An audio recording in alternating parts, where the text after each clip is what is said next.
Welcome back to the Daily Crypto Roundup. Today we're breaking down what's been happening across the crypto markets as we move through the weekend, why we saw a push higher followed by another pullback, and how the latest headlines from the last several hours are shaping sentiment going into next week. Even though traditional markets are closed today, crypto never sleeps, and weekend price action often tells you more about positioning and psychology than headline-driven weekday moves. We'll talk about Tether making a bold move into the real world, strategy holding its place inside one of the most important stock indices in the world, Coinbase expanding its ambitions well beyond just crypto trading, renewed warnings from mainstream finance about Bitcoin exposure at these levels, why broader risk sentiment from Friday is still weighing on prices today, and one of those uniquely modern stories where real-world events instantly turn into crypto speculation. Before we get into the individual stories, let's start with the market itself, because the price action over the last several hours has confused a lot of people. Earlier on, we saw a short-term rally across Bitcoin and the broader crypto market. Prices lifted, sentiment improved briefly, and there was a sense that buyers were finally stepping back in. But that move didn't last. And as the hours passed, prices faded again and slipped back toward familiar levels. That move makes sense once you frame it properly for a Saturday. What crypto is doing right now is reacting to where risk sentiment was left at the end of the week. On Friday, we saw renewed pressure across growth and tech stocks, particularly in names tied to AI and high future expectations. When traditional markets closed, that risk-off tone didn't just disappear. It carried over into crypto, which continues trading through the weekend without the anchor of an equity session. At the same time, liquidity is thinner on weekends. That means price moves can look sharper than they really are. It takes less volume to push prices higher, and it takes less selling to knock them back down. When Bitcoin lifted earlier, it was driven by short-term positioning, some short covering, and buyers stepping in near familiar support zones. But without a strong new catalyst, that move ran into resistance quickly. As Bitcoin approached the $90,000 area again, sellers stepped in. Some traders locked in profits. Others reduced exposure ahead of the new week. And with no equity markets open to provide fresh direction, prices drifted lower again. This wasn't panic. It wasn't manipulation. It was weekend trading doing what it usually does, exaggerating sentiment that was already there.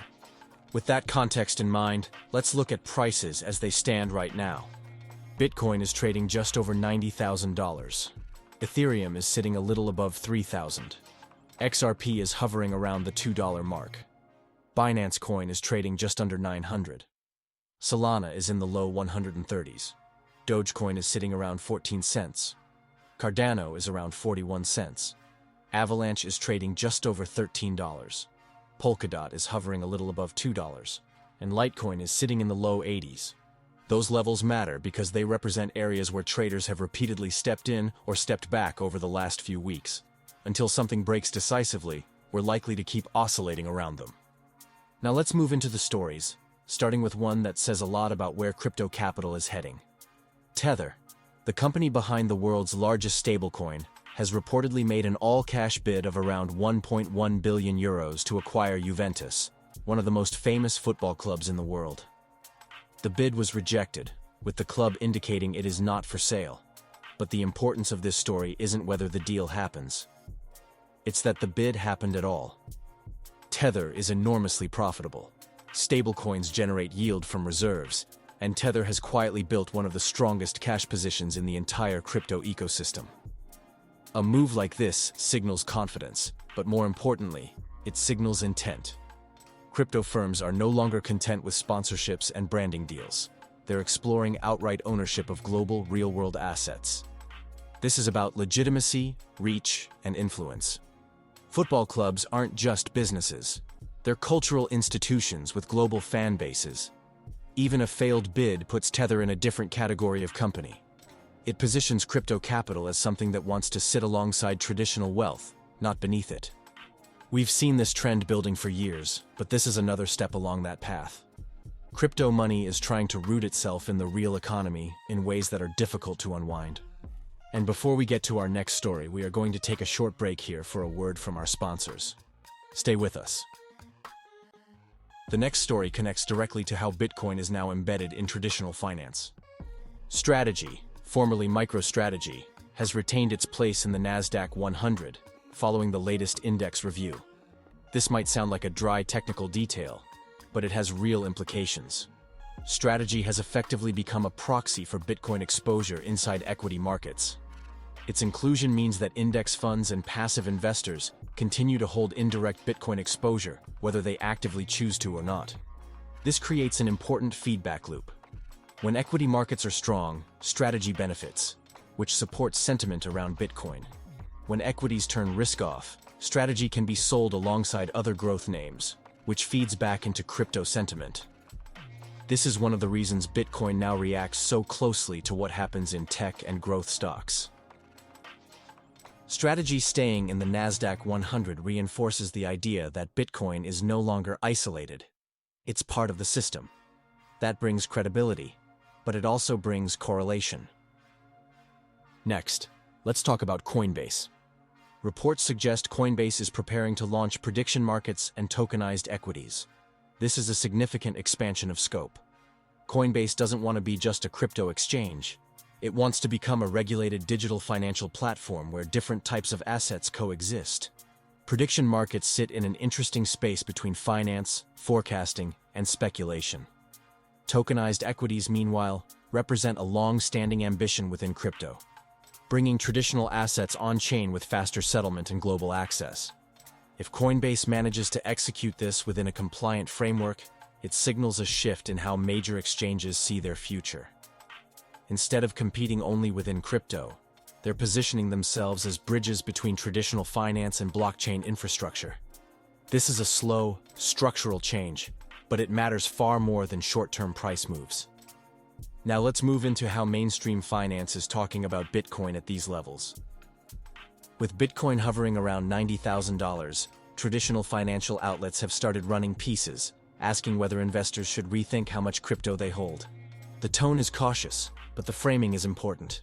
Bitcoin is no longer being dismissed outright. It's being discussed as a legitimate asset that simply needs to be sized appropriately within a portfolio. That's a major shift from where we were a few years ago. The debate has moved from legitimacy to allocation, from should this exist to how much is sensible. That's what normalization looks like. This also helps explain some of the selling pressure we're seeing.